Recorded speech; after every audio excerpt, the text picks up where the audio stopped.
Japan has the third highest IQ average in the world. Japanese children consistently rank among the top performers in global education assessments, year after year, decade after decade. But here's what most people never ask. It starts before school, before flashcards, before any formal education at all. It starts in the first 3 years of life, in the way Japanese parents talk to their babies, respond to their cries, and structure the simplest moments of the day. And almost none of it involves punishment. In fact, the core philosophy behind Japanese infant raising is so simple, so gentle, and so scientifically powerful that researchers at Harvard have been studying it for decades. In the next few minutes, I am going to show you exactly what Japanese parents do differently, starting from the day their baby comes home, and how you can use the same principles starting today. Stay with me, because the third principle is the one Western parents almost universally get backwards. Ame, the foundation of Japanese infant psychology. Here is what is really happening in Japanese homes that Western parents almost never see. In 1971, Japanese psychiatrist Dr. Takeo Doi introduced a concept to the world that has no direct English translation, ame. Ame means the freedom to presume on another's benevolence. The deep psychological safety of knowing you can depend completely on someone who loves you without fear of rejection or punishment. Japanese infant rearing is built almost entirely on this foundation. From birth, Japanese mothers, and increasingly fathers, practice what researchers call proximal caregiving, keeping the baby physically close, responding to cries immediately and consistently, and treating dependence not as a problem to be fixed, but as a developmental need to be honored. Here is the neuroscience. When a baby's cry is responded to consistently and warmly, their brain's stress response system, the hypothalamic pituitary adrenal axis, learns to regulate. Cortisol spikes are shorter, recovery is faster, and the prefrontal cortex, the seat of reasoning, focus, and problem-solving, develops more robustly. Cross-cultural research from the University of Minnesota found that securely attached infants, babies whose needs were consistently met, showed significantly higher cognitive performance by age 5 compared to insecurely attached peers. The simple translation, a baby who feels completely safe is a baby whose brain is free to think. In most Western homes, there is an invisible fear that responding to every cry will spoil the baby. Japanese developmental psychology sees this completely differently. You cannot spoil a brain that is still being built. But the second principle goes even deeper, and it involves something Japanese parents say to their babies that Western parents almost never do. Kodawari, teaching deep focus without forcing it. The second principle is one that most Western parents have never heard of, but it explains a great deal about why Japanese children develop such extraordinary sustained attention. Kodawari means deep devotion to a single thing, an uncompromising commitment to doing one thing fully, carefully, and completely before moving on. Japanese parents practice Kodawari with their babies from very early on, not by forcing attention, but by modeling it. When a Japanese parent plays with their baby, they focus entirely on one object for an extended time. They do not switch rapidly between toys. They do not overstimulate with too many inputs. They sit with the baby and explore one simple object slowly, turning it, examining it, naming its parts quietly, waiting for the baby's response before continuing.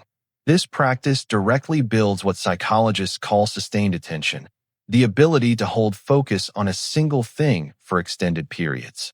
And sustained attention is one of the most robust predictors of IQ ever identified.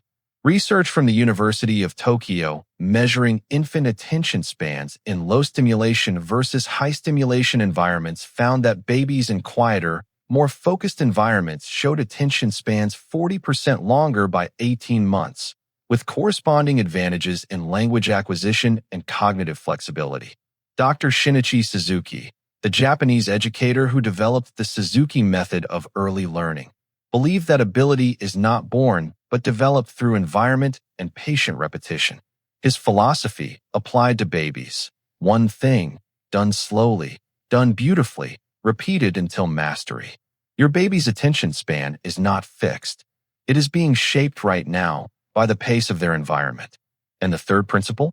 This is the one Western parents almost universally reverse, and it involves how Japanese parents handle frustration. Ikigai in infancy, purposeful daily routines.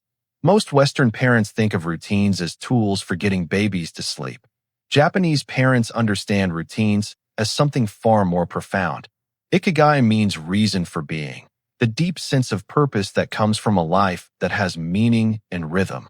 Japanese infant care extends this philosophy into daily structure, consistent, predictable, purposeful routines from the very first weeks of life. But here is what most parents miss completely about routines. It is not the routine itself that builds intelligence. It is what the predictability does to the stress response system. Research from the University of Virginia studying predictable versus unpredictable caregiving environments found that babies in predictable homes showed lower baseline cortisol levels, faster emotional recovery after stress, and significantly higher cognitive engagement during play sessions. Harvard's Center on the Developing Child explains why. When a baby can predict what comes next, bath, then feeding, then your face, then sleep, their prefrontal cortex is released from the constant work of environmental monitoring.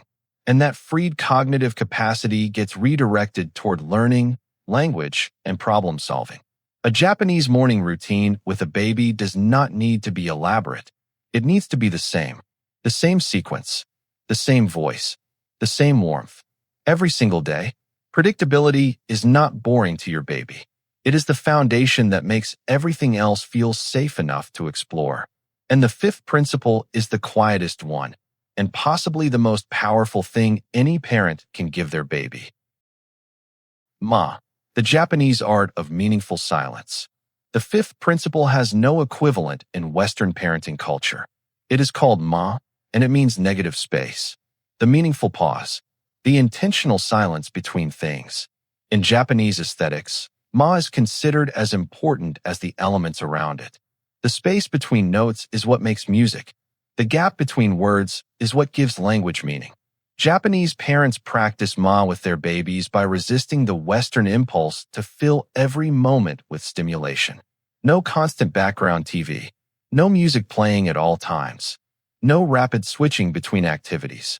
Instead, deliberate periods of quiet where the baby's brain can process, integrate, and build. Research from the University of Oregon in 2016 studying infant cognitive processing in quiet versus noisy environments found that babies in lower stimulation environments showed 35% higher language acquisition rates and significantly stronger working memory development by 24 months. Dr. Daniel Anderson's background TV research, which we have discussed before, confirms the same principle from the opposite direction. Even background noise without direct TV watching reduces cognitive engagement by measurable amounts. Ma is not neglect. Ma is not boredom. Ma is the space in which your baby's brain does its most important work, connecting what it has learned, building predictions about the world, processing the emotional data from the last hour of experience. Silence in your home is not emptiness. It is the sound of your baby becoming. 5 things you can start today, drawn directly from Japanese infant psychology. Answer every cry, consistently. For babies under 12 months, there is no such thing as spoiling through responsiveness. Every consistent response is building the secure attachment that frees the prefrontal cortex to develop.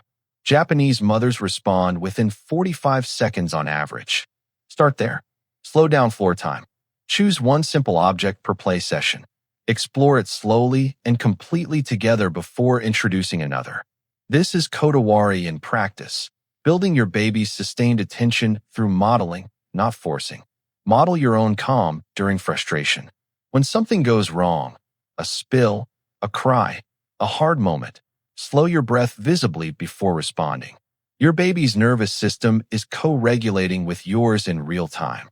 Your calm becomes their calm. Build one daily sequence and protect it. Same order, same voice, same warmth, every single day. Even a 10-minute morning sequence that never changes builds more cognitive security than any educational toy or class. Give your baby 20 minutes of ma every day. No TV, no background music, no device sounds. Just your voice in a quiet room, or even comfortable shared silence. This is the most underused brain-building tool in Western parenting. Japan does not produce high IQ children because of better schools. It does not produce them because of stricter discipline or higher expectations.